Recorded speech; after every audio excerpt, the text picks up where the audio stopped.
boa tarde, a graça e a paz. Mais um meio-dia com a Dani, todas as sextas-feiras, pontualmente ao meio-dia. Hoje a nossa live vai falar sobre algo que talvez todos nós estamos esperando, aguardando, ansiando, desejando receber. Hoje o tema da nossa live do meio-dia com a Dani é sobre milagre. E eu já começo te perguntando, você quer receber um milagre? Você está esperando um milagre? Você está ansiando por um milagre? E o tema da live de hoje é, eu preciso de milagre. E você também precisa? Por que eu decidi fazer a temática nessa afirmação? Porque todos os dias eu, Daniela, preciso de milagres. Acordar com saúde já é um grande milagre. Acordar com saúde, tendo um teto para me cobrir, já é um milagre. Acordar com saúde, um teto para cobrir, tendo comida na mesa, eu já considero isso um milagre imenso. Então o tema da live de hoje é eu preciso de milagre. De um milagre, perdão. E você também precisa? Quem precisa de um milagre, levanta a mão aí e já compartilha essa live com o maior número de pessoas, para que assim como eu e você, que vamos ser ministrados nessa tarde, a respeito de como um milagre é gerado em nós, você já abençoa a vida de alguém com essa palavra também, amém? Você que vai assistir essa live mais tarde no canal do YouTube, já se inscreve no nosso canal, também compartilha. Quanto mais pessoas receberem da palavra do Senhor, mais pessoas alcançadas, mais pessoas curadas e um mundo melhor para se viver, amém? Então, eu preciso de um milagre. E você também? Bom, eu preciso. Esse é o tema da nossa live de hoje.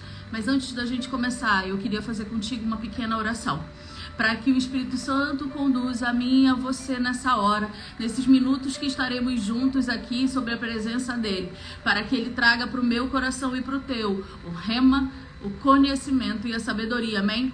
Senhor Deus Pai Todo-Poderoso, nessa tarde, eu peço que os teus anjos estejam acampados ao redor de cada um de nós. Cada pessoa que nesse momento, Senhor, está ouvindo essa oração, que ela possa ser impactada pelo Teu Espírito Santo, assim como eu. Que Ele possa trazer a cada um de nós, Senhor, uma palavra rema, revelada, daquilo que vem diretamente do Teu trono. Que o Espírito Santo possa trazer também, Senhor, através dessa palavra de conhecimento, para que a gente possa, Pai, se aprimorar e principalmente se aprofundar em Te conhecer. Senhor, eu também te peço nessa tarde que enquanto essa palavra é ministrada, Tu possas trazer a cada um de nós, através daquilo que só o Espírito Santo pode nos entregar, que é a sabedoria, não a minha sabedoria, mas a sabedoria que vem dos céus. Nós Te glorificamos e ligamos essas palavras pelo nome de Jesus. Amém. Simbora botar fogo nessa seara. A palavra que nós vamos receber o rema do Senhor está em 2 Reis, amém? 2 Reis, capítulo 4, versículos de 1 ao 7. Possivelmente a maioria de nós já ouviu falar dessa palavra. Quem já ouviu falar da palavra da mulher que teve as botijas de azeite aumentadas? Quem já ouviu falar do milagre daquela viúva que vai até o profeta e pede a Eliseu que ele possa resolver os seus problemas? Quem já ouviu essa palavra?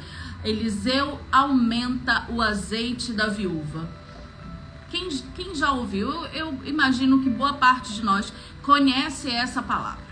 Conhece a palavra aonde uma mulher viúva de um sacerdote, viúva de um discípulo dos profetas, ou seja, uma mulher que pertencia à linhagem do povo de Deus, e ela, ao se ver viúva, lembrando o contexto da viuvez naquela época, significava uma mulher que não tinha mais o seu marido, era uma mulher que estava à margem da sociedade. O Antigo Testamento vai todo dizer que o Senhor é o marido das viúvas e o pai dos órfãos, porque cabia ao templo ajudar essas mulheres. Elas eram lançadas à própria sorte, levando em consideração que era o homem naquela época única e exclusivamente que trazia recursos financeiros para sua casa. Então aquela mulher se vê viúva, sem o seu marido para gerar recursos, e o pior de tudo, A viuvez por si só já era uma dor muito grande dentro do coração daquela mulher. Mas ela se vê viúva e endividada. Quando eu comecei a ler essa palavra, eu lembrei do início do meu deserto. Eu me sentia como uma viúva endividada. Meu marido tinha sido levado para ser tratado da dependência química e não havia mais recursos financeiros na nossa casa. E eu me via com 2 crianças pequenas, sem um suporte e sem dinheiro. Quando eu comecei a ler essa palavra e pedir revelação do Espírito Santo, eu comecei a ir para o lugar daquela mulher. Aquela mulher, quando ela vai procurar o profeta, a primeira coisa que ela sente é um vazio enorme, um sentimento de abandono. Ainda que seu marido tenha morrido, ele a deixou com os filhos e ela ficou. Ela precisava de recursos e quando aquilo que já estava difícil parecia ser ruim, tornou-se ainda pior. Credores de seu marido batem na sua porta. E é isso que o versículo 1 e 2 vão dizer. Que credores batem e dizem a ela: ou tu pagas a dívida do teu marido, ou os teus filhos serão levados como escravos. Para você que é mãe, para você que é pai nessa tarde, como é que você ia se sentir se você não tivesse recursos financeiros? E se você não pagasse suas dívidas, seus filhos seriam escravizados? Eu confesso para vocês que eu acho que eu ia enlouquecer. Ali o problema, como todos os problemas que nos circundam, era muito maior do que qualquer coisa que aquela mulher pudesse fazer naquele momento. Ela não tinha recursos financeiros, ela não tinha como pagar aquela dívida, ela não tinha como não deixar que seus filhos fossem escravizados. Mas aquela mulher tinha uma coisa, ela tinha fé. E ela tinha outra coisa: discernimento. Aquela mulher não foi bater em qualquer porta. Eu fiquei pensando em milhões de possibilidades que ela poderia ter buscado para resolver o seu problema. Ela poderia ter pedido aos pais, aos irmãos, aos vizinhos, aos tios, para que eles dessem a ela recursos financeiros para quitar a dívida de seu marido. Mas ela fez algo diferente. E é nessa rotação que eu e você precisamos viver. Quantas vezes vamos desabafar sobre os nossos problemas com quem não pode resolver? Ou pior, com quem não pode resolver e ainda te dá maus conselhos. Quem já passou por isso aqui? Estou logo levantando a mão. Quantas vezes você buscou por pessoas que não podem resolver o teu problema? Quantas vezes você foi contar a tua situação tão difícil para pessoas que não podiam te ajudar? Aquela mulher, de maneira muito assertiva, ou seja, de uma maneira com discernimento, e isso só acontece para quem conhece a Deus. Ela foi totalmente guiada pelo Senhor, porque ela não buscou qualquer pessoa, ela foi diretamente na fonte, ela foi ao profeta. Lembra que esse contexto não é o contexto da graça, é o contexto da lei, aonde os profetas intermediavam os milagres com Deus. A partir do momento da graça, isso já não acontece mais. Eu e você temos acesso direto ao Senhor. Aquela mulher não tinha acesso direto. O Senhor se manifestava no átrio, no Santo dos Santos, aonde um profeta e apenas ele poderia entrar, e ele trazia o rema para a congregação, e aquela mulher vai buscar pelo profeta, e ela diz para ele, eu vou começar a ler 2 Reis capítulo 4, versículos de 1 ao 7, o primeiro versículo vai dizer: e uma mulher das mulheres dos filhos do profeta, ou seja, era uma mulher que temia a Deus, não era uma mulher qualquer que achava que Deus era alguém distante dela, era uma mulher que pertencia aos filhos do profeta, clamou a Eliseu dizendo: meu marido, teu servo, morreu. O que essa mulher traz à lembrança do profeta? Que o marido dela era um servo do Senhor, que ainda que ele tenha errado, porque ele falha ao gerar dívidas e deixar essas dívidas com sua esposa, que não tinha condições de saná-las, ela lembra ao profeta quem era o seu marido e qual a identidade ele exercia, e ela vai dizer: teu servo, ou seja, alguém que serve ao Deus vivo, morreu. E ela lembra também ao profeta que ele não era apenas alguém que ouvia falar do Senhor, mas era alguém que temia o Senhor, porque ela continua dizendo: e tu sabes que o teu servo temia a Deus. Aquela mulher poderia simplesmente chegar ao profeta e dizer: me socorre, meu marido é um irresponsável, fez dívidas e agora ele morreu e eu não tenho como pagá-las. E o pior de tudo, nossos filhos serão escravizados. Aquela mulher poderia depreciar o seu marido, mas não foi o que ela fez. Ela trouxe à memória qual era a identidade do marido dela, ainda que ele houvesse falhado. Quantas vezes eu e você falamos mal do nosso cônjuge? Quantas vezes a gente só enxerga o lado ruim e esquecemos que construímos com ele ou com ela também um lado bom? Que assim como ele ou ela tem lado ruim, eu e você também o possuímos. Aquela mulher não fez isso. Ela não jogou pedra em quem estava morto. Ela vai até o profeta e diz para ele: o meu marido, que temia a Deus, que era servo do Senhor. Ela primeiro lembra qual era a identidade do seu marido e da onde ele havia sido composto, aonde ele pertencia. E em seguida ela diz o que estava doendo. E aí ela vai falar do erro do marido, ou seja, primeiro ela reconhece a identidade daquele marido. Primeiro ela reconhece o lado bom daquele marido. Primeiro ela exalta o que de melhor aquele marido tinha, para depois dizer ao profeta: mas veio o credor, ou seja, meu marido deixou dívidas, para levar meus 2 filhos como escravos. Entende? Enquanto você só está dizendo, não que ele não seja, aquela mulher em nenhum momento não disse que o marido dela não havia falhado. Mas no lugar dela só destacar a sua falha, ela resolveu fazer algo que eu e você deveríamos aprender. Ela destacou os seus bons pontos. Ela destacou o que havia de melhor na sua personalidade. Ela destacou aquilo que era importante de ser dito. E só depois ela falou sobre as falhas dele. E ela diz ao profeta: me ajuda. No versículo 2, Eliseu faz uma pergunta àquela mulher, mas antes da gente adentrar, a partir do versículo 2 eu te pergunto: quantas vezes você gastou tempo falando mal do teu cônjuge? Eu não estou dizendo que ele não errou, eu não estou dizendo que eu concordo com as ações dele, eu não estou dizendo que eu compactuo com elas, e muito menos que eu acho que seja correto. Mas quantas vezes você depreciou a imagem do teu cônjuge para outras pessoas? Deixa eu falar algo para vocês que eu já disse antes, mas como faz parte do testemunho daquilo que Deus fez na minha vida. Isso precisa ser sempre lembrado. Além do senso de justiça que saltava dentro de mim, outra coisa que me impedia de voltar para nossa família era: eu tinha falado mal do Daniel para todo mundo. Eu tinha descrito ele da pior forma para todo mundo. Eu tinha dito que ele não valia o que o gato enterra na areia.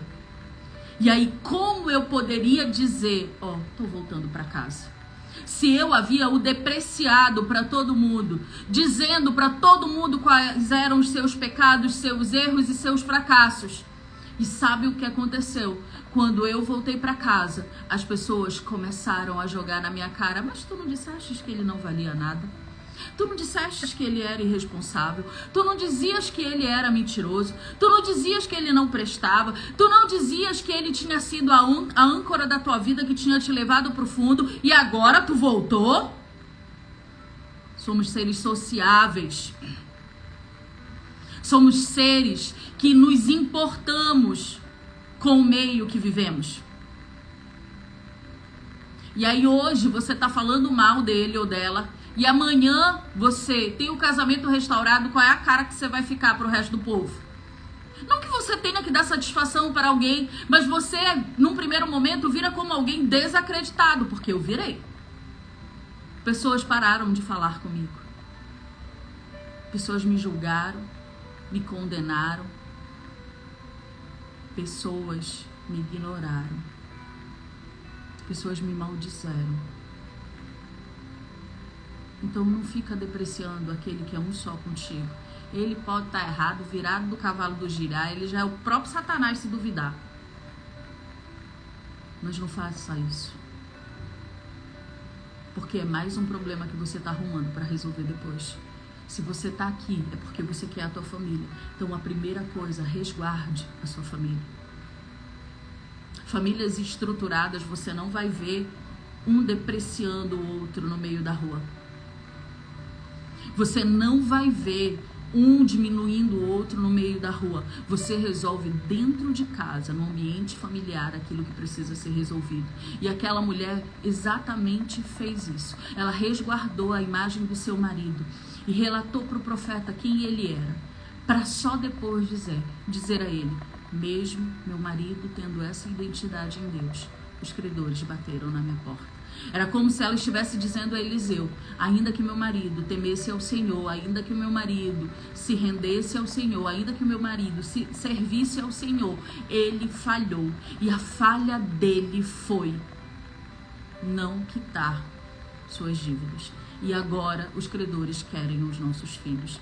E o profeta olha para aquela mulher dizendo assim: o que eu posso fazer por você?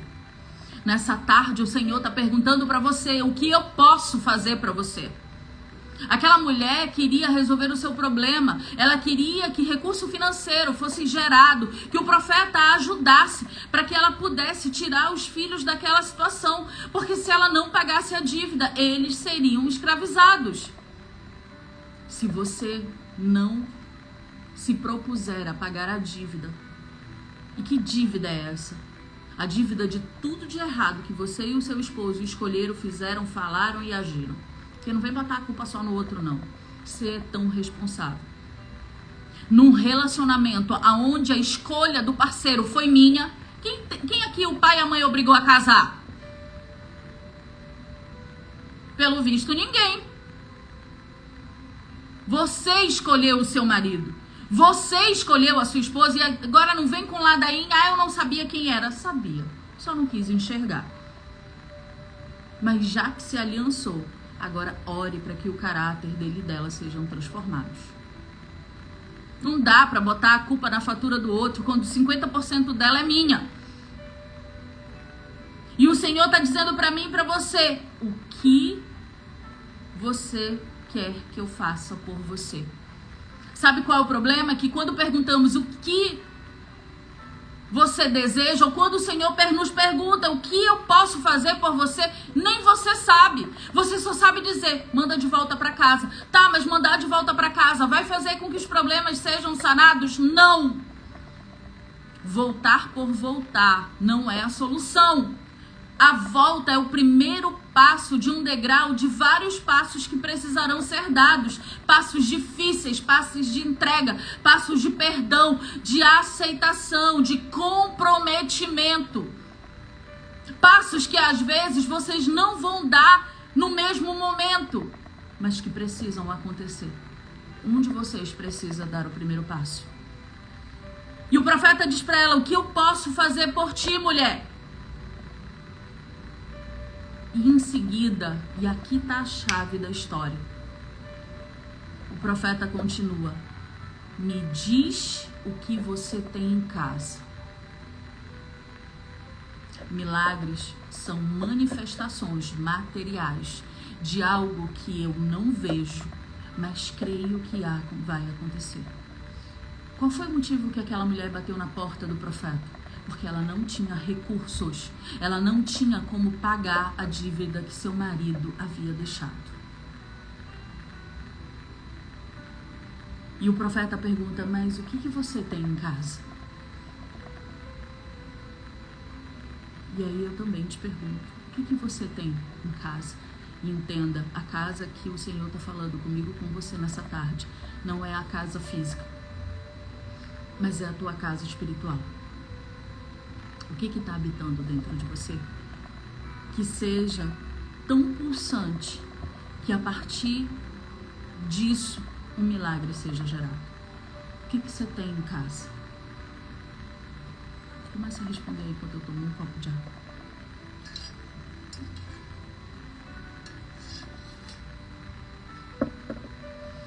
qual é o recurso que pode ser multiplicado dentro da tua casa, ao ponto desse recurso que era tão pequenininho, tornou-se algo tão grande, que foi além da resolução do problema daquela mulher. O que você tem em casa? E a casa é você. O que tem dentro de você que possa ser multiplicado? E a multiplicação disso vai fazer com que o teu milagre aconteça. Ou seja, ele se torne material. Ele passa a existir. O que está dentro de você? Aquela mulher tinha uma casa luxuosa que ela pudesse vender e com o dinheiro apurado pagar as dívidas. Aquela mulher tinha louças importantes, bonitas, grifadas, que ela pudesse vender e assim pagar a dívida. Aquela mulher tinha algo de valor monetário que ela pudesse vender para que o problema fosse sanado. Sim ou não? Ela tinha. Qual é o recurso que eu e você dispomos na nossa casa, e a nossa casa espiritual, a nossa casa emocional? O que você tem? O profeta, o Senhor está te perguntando, o que você tem em casa?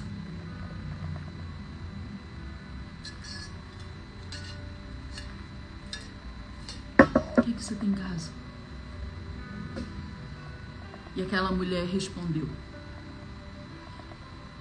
essa serva não tem nada em casa, a não ser um jarro de azeite.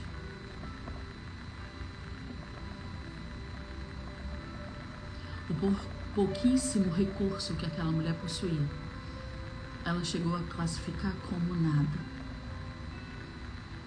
Mas é justamente nesse recurso que para mim e para você parece ser nada, que parece ser tão pequeno, que parece ser tão insignificante com o tamanho do problema que está nas minhas mãos.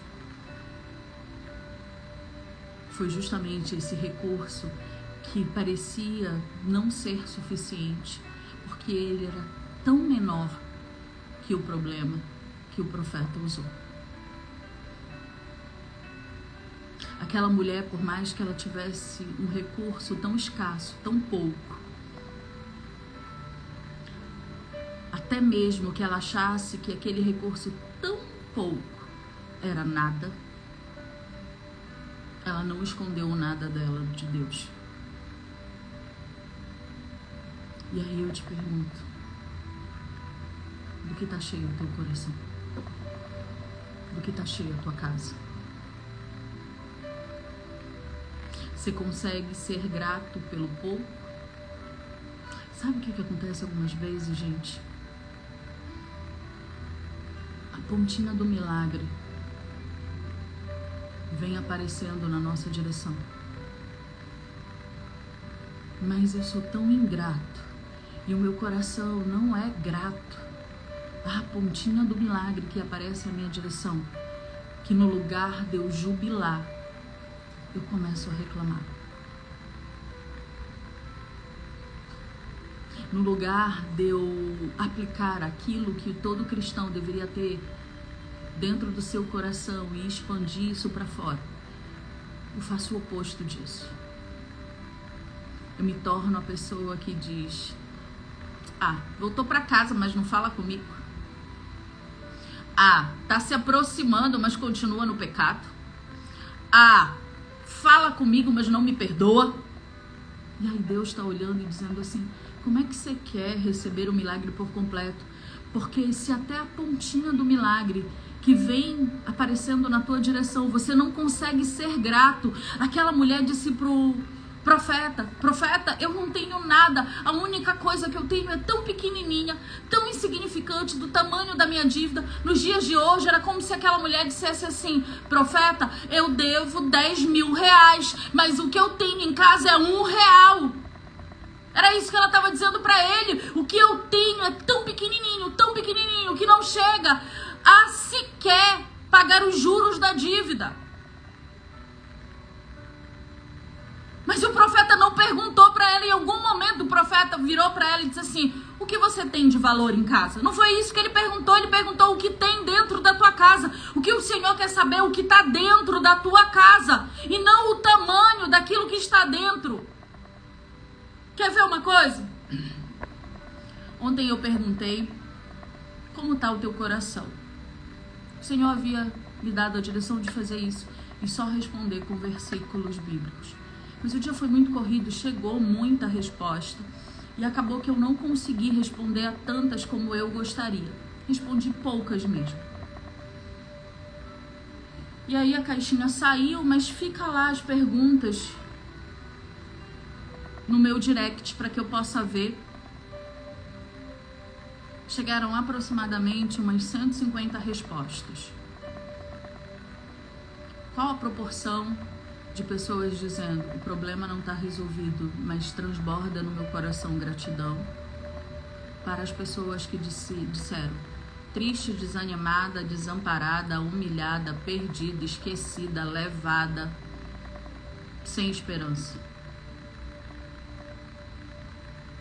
Qual a proporção você imagina que chega de respostas para a pergunta de como é que está o teu coração hoje? Se a única coisa que você está enxergando dentro do teu coração é a ausência de esperança, significa que você ainda não está pronto para qualquer milagre. Porque milagres não vão ser gerados dentro daquilo que parece ser favorável. Milagres não vão ser gerados dentro daquilo que parece ser calmaria. Milagres não vão ser gerados dentro daquilo que parece ser conduzido na direção daquilo que eu acho que vai acontecer. Milagres são gerados na escassez, na ausência. Quando tudo que me resta é exatamente o que eu preciso. E é a única coisa que eu preciso: do Senhor. Milagres não vão ser gerados enquanto a tua expectativa está em coisas que você pode dizer, fazer, agir ou pensar. Milagres vão ser gerados quando não restar mais nada além daquilo que é suficiente: o Senhor. Aquela mulher estava dizendo pro profeta: olha, não tenho. Eu tenho lá uma botija de azeite, mas a minha dívida, ela não é paga com o que eu tenho. Aquela mulher estava dizendo: profeta, eu preciso de um milagre, porque no controle, na força das minhas mãos, eu não tenho como resolver. E aquela mulher só gerou aquele milagre porque ela disse: bom, tu estás me perguntando o que eu tenho em casa e eu vou te dizer, eu só tenho uma botija de azeite. Lembrando, o azeite naquele contexto, ele servia como moeda de troca. O azeite mais puro servia para alimentação. Um azeite com impurezas servia para energia. Um azeite já sem qualquer qualificação servia para ser feito sabão. O azeite tinha milhões de finalidades dentro daquela sociedade. E aquela mulher está dizendo: eu só tenho um pouquinho desse azeite. E eu vou te repetir a pergunta: o que está dentro de você? O Senhor está te perguntando nessa tarde: o que tem dentro da tua casa? Se o que houver dentro da tua casa é a falta de esperança, a ausência da fé, é o desânimo, o medo, sabe o que vai acontecer? Nada além de piorar.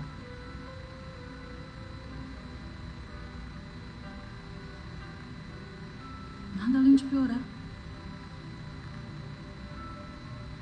Se você não consegue ser grato pela pontinha do milagre que vai aparecendo para você, você não está preparado para receber o milagre por completo. Aquela mulher, bora recapitular, no versículo 1, ela vai dizer da onde ela veio, a quem ela pertencia, quem era o seu marido, e que ele era um homem temente e servo do Senhor, para depois dizer: mas ele errou, tá, profeta, e aqui eu preciso da tua ajuda. Ela não se esconde. Ela se mostra naquilo que era bom e naquilo que não era bom. Em seguida, quando o profeta, representando Deus na vida dela, pergunta: o que tem na tua casa? O que eu posso fazer? E ela responde: o que eu tenho é quase nada. Eu tenho além de uma botija pequena de azeite. Aí aqui o extraordinário começa a acontecer. Aquela mulher está tão atenta à voz de Deus, através da vida do profeta, que ele diz para ela: então vai, corre na vizinhança, pede emprestado a todos os teus vizinhos vasilhas e traga muitas, não venha com poucas. Eu vou entrar aqui num lugar delicado que o Senhor falou comigo. Dentro dessa jornada, você tem pessoas que te decepcionaram? Pessoas da tua parentela, pessoas da tua igreja, pessoas da parentela do teu cônjuge, pessoas que você achava que eram pessoas que estavam torcendo para que houvesse restauração na tua família, pessoas que você acreditava que se importavam com o bem-estar e a felicidade da tua família, pessoas que você confiava e hoje você olha e diz assim: essa pessoa não é confiável. Sim ou não? Pessoas que você diz: não vou mais falar com fulano. Estou decepcionada com fulano, porque eu pensei que ele não apoiaria o engano do meu marido ou da minha esposa, e agora aceita esse engano. Ou pessoas da tua liderança da igreja que você acreditava que receberia mais apoio delas, mas não houve. Pessoas que você achavam que eram íntimas suas, mas quando a dor chegou, a única demonstração que você não teve era de intimidade com elas. Será se essa mulher, cujo profeta estava dizendo: corre na vizinhança e busca vasilhas emprestadas para que o teu milagre aconteça, será se ela tinha bom relacionamento com a sua vizinhança? O profeta estava dizendo para ela: olha, te prepara, o milagre vai chegar, mas para que ele aconteça, você vai ter que ouvir o comando, você vai ter que obedecer sem nem sequer argumentar e apenas executar aquilo que eu estou ministrando na tua vida. O profeta vai dizer para ela: vai, corre na tua vizinhança, pede emprestado. O profeta deixa bem claro a todos os teus vizinhos. O profeta não disse para ela: vai apenas em quem você confia, vai apenas em quem você gosta, vai apenas em quem é do teu círculo de amizades. Não, o profeta está dizendo: corre a todos os teus vizinhos e pede a eles vasilhas emprestadas, e não são poucas, e é por isso que você deve ir a todos. Aquela mulher, se ela tinha problema com alguém, ela teve que bater na porta e dizer: vizinho, eu vim aqui por 2 motivos. O primeiro, para te pedir perdão, e o segundo, a partir disso, do reconhecimento que eu também feri você, você pode me ajudar?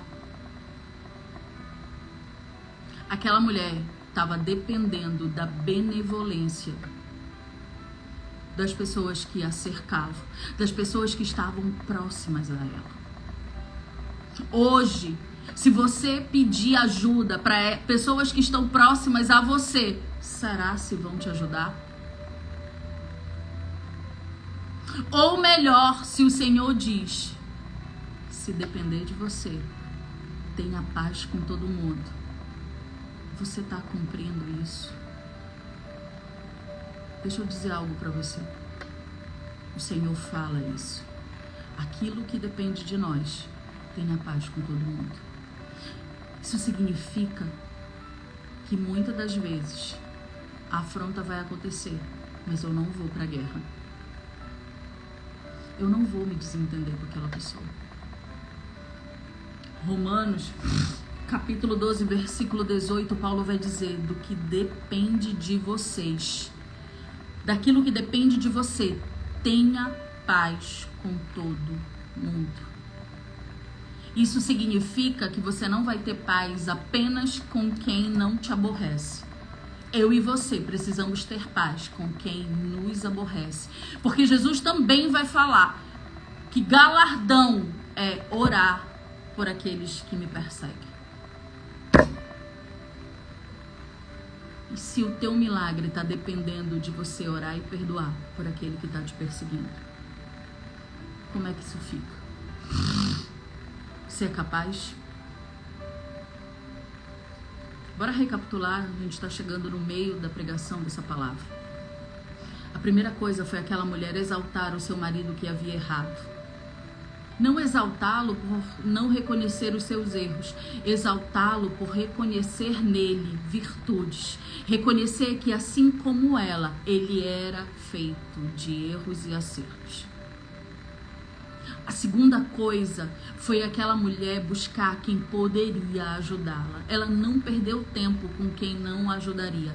Ela foi diretamente àquele que poderia estender a mão para que o problema fosse sanado. Em terceiro lugar, aquela mulher precisava estar alinhada com as pessoas que moravam ao seu lado, ou seja, pessoas das quais ela tinha convívio diário. Ela tinha que pedir um favor a eles para que o milagre acontecesse. Ainda dentro desse contexto, ela não questionou a ordem dada pelo profeta. Sabe qual é o problema? A gente ouve a direção e aí começa. Não quero fazer isso não. Nada a ver, né? Não vou fazer não. Ah, Deus, tu sabes, tu conheces o meu coração, eu acho que não é por aí, isso aqui não tem nada a ver, eu não vou te obedecer. Querendo moldar a palavra e os princípios de Deus à nossa análise de aceitarmos ou não. Aquela mulher, ela não discutiu, ela simplesmente fez aquilo que ela foi buscar.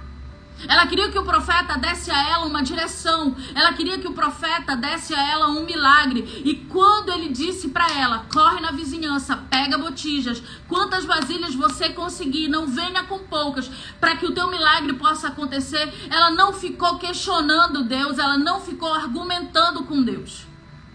Ela só fez. Às vezes você quer que o carro do ovo passe na sua porta, dizendo aquilo que Deus está gritando e você não quer ouvir.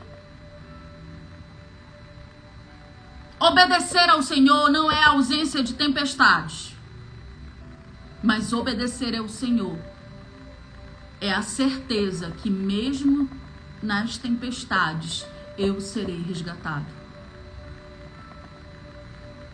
E o profeta continua dando orientações àquela mulher e ele diz assim: entra, fecha a porta atrás de ti. Pega teus filhos para te ajudar. Derrama azeite em todas as vasilhas que você conseguiu emprestado.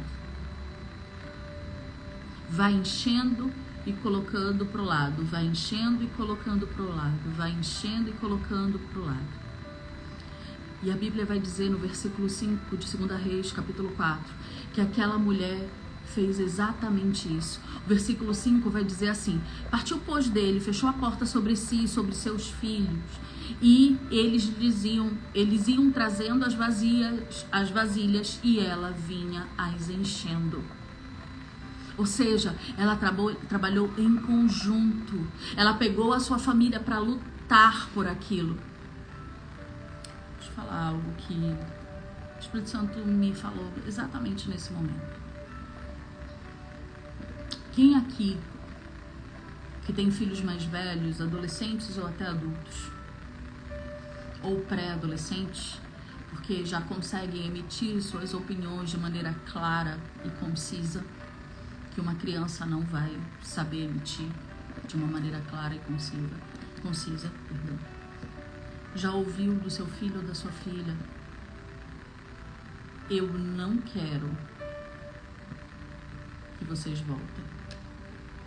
Eu não vou aceitar o meu pai de volta em casa. Eu não vou aceitar a minha mãe de volta em casa. Eu não quero mais que vocês estejam casados. Eu não quero mais conviver na mesma casa com ele ou com ela. Ou qualquer coisa nesse sentido. Escreve aí: eu já.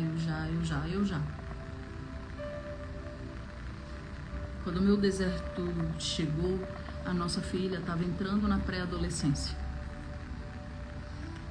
E por me ver chorar, por me ver sofrer e principalmente por ouvir a minha boca grande falar, porque a gente tende a esquecer aquilo que diz, ok? Então ela ouvia eu estar narrando para outras pessoas e às vezes até para ela: teu pai não presta, teu pai não vale nada, teu pai não tem jeito, teu pai acabou com a nossa vida. O maior arrependimento da vida que eu tenho é ter conhecido teu pai. Só não foi pior porque a única coisa boa que ele me deu foram vocês. Sim ou não?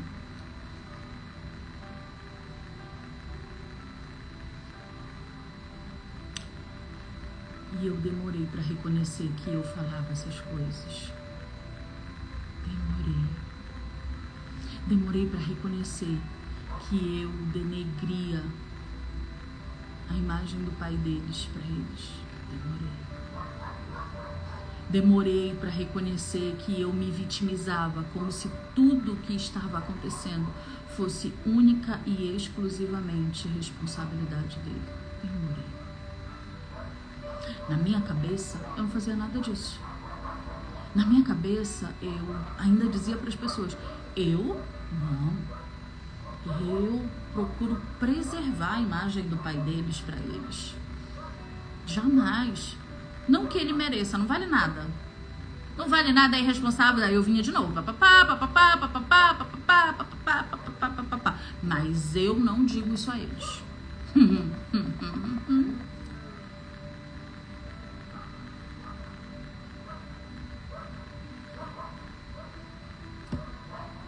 Aquela mulher trabalhou em conjunto com os filhos dela, porque possivelmente ela agia com os filhos dela da mesma forma que ela chegou ao profeta para pedir ajuda, lembrando para eles aquilo de certo que o pai fez, não escondendo o que era errado, mas também não o classificando como alguém que só erra.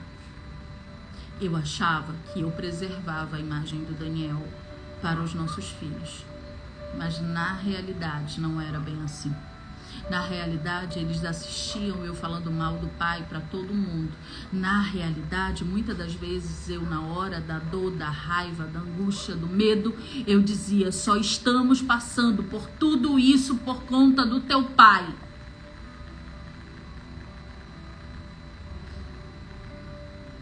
E aquela mulher precisou da ajuda dos seus filhos, que iam colocando as vasilhas na sua frente e ela ia transbordando o óleo, ia colocando coisas, as vasilhas, ia colocando o óleo.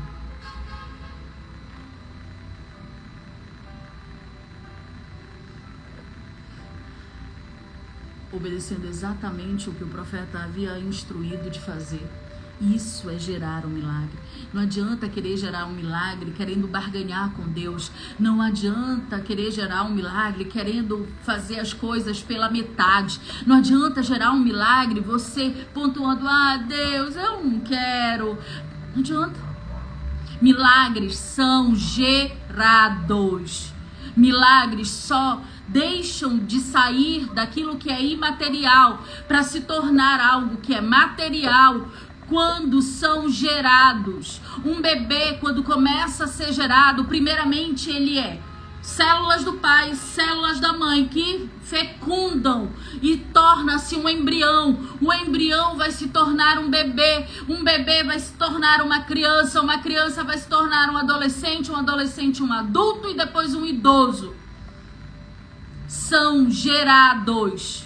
Milagres são gerados e não dá para fazer isso de modo relativo. Não dá. Ou você tá dentro ou você tá fora. É uma geração que quer viver os milagres de Deus, mas tá com o pezinho ali no mundo, ó, tete a tete. Qual o problema de eu ir para um barzinho? Nenhum. Qual o problema de eu ser alimentado por coisas do mundo? Nenhum. Qual o problema de eu assistir novelas que só falam de adultério, mentira, engano, porfia? Não tem nada para te edificar e você tá que nem um bobo sentado lá na frente assistindo e se alimentando disso. As minhas crenças, aquilo que eu creio, aquilo que eu professo, aquilo que eu penso, vai estar diretamente ligado àquilo que eu consumo, o que você tem consumido. Esses dias alguém me perguntou, tem problema eu ouvir música secular? Problema não tem. Mas Paulo já nos adverte, tudo eu posso, mas nem tudo é conveniente. Para que eu vou estar escutando, bora aqui, no prático, no tete a tete. Vamos falar de MPB, porque todo mundo diz, não, mas gente, é MPB, qual o problema? Não é sofrência, não é funk, é MPB. Tem nada de errado. São letras lindas, de fato, humanamente falando, são letras lindíssimas. Aí o intérprete professa uma fé oposta àquilo que você deveria professar. Bora falar nos maiores nomes da MPB? Qual é a fé que eles professam? A Bíblia vai dizer para mim e para você. Entende que isso é bem sério agora. Que o homem que vive no mundo é gerido, conduzido, levado pelo mundo. O homem que vive para Deus é gerido, levado e conduzido para Deus. Isso te responde o que você pode ou não, o que deve ou não consumir? E parar com essa conversinha fiada de relativizar tudo e achar que tudo pode, que não tem nada a ver. O tempo que você está ouvindo algo cantado por alguém que não professa a mesma fé que você, vá ler a Bíblia, vá ouvir um podcast que fale da palavra, vá se alimentar daquilo que edifica. Aquela mulher, por que ela não contestou o profeta? Porque primeiramente ela disse qual era a linhagem dela. Era uma mulher gerada dentro da linhagem dos profetas. Isso significa que ela servia e temia ao Senhor. Foi por isso que ela se tornou obediente. Foi por isso que ela se tornou uma mulher que tinha temor às coisas de Deus. E foi por isso que ela obedeceu de maneira irrestrita. Ela executou exatamente o que o profeta estava dizendo para ela. Às vezes o Senhor fala comigo, fala com você, e você só faz pela metade e quer um milagre por inteiro. Deixa eu contar, não vai ter. A entrega precisa ser total. Mas olha o melhor de tudo. Aquela mulher tinha começado aquele dia como? Financeiramente falando. Porque era o milagre que ela precisava naquele momento. Aquela mulher tinha amanhecido o dia mais quebrada do que arroz de terceiro. Aquela mulher amanheceu o dia miserável.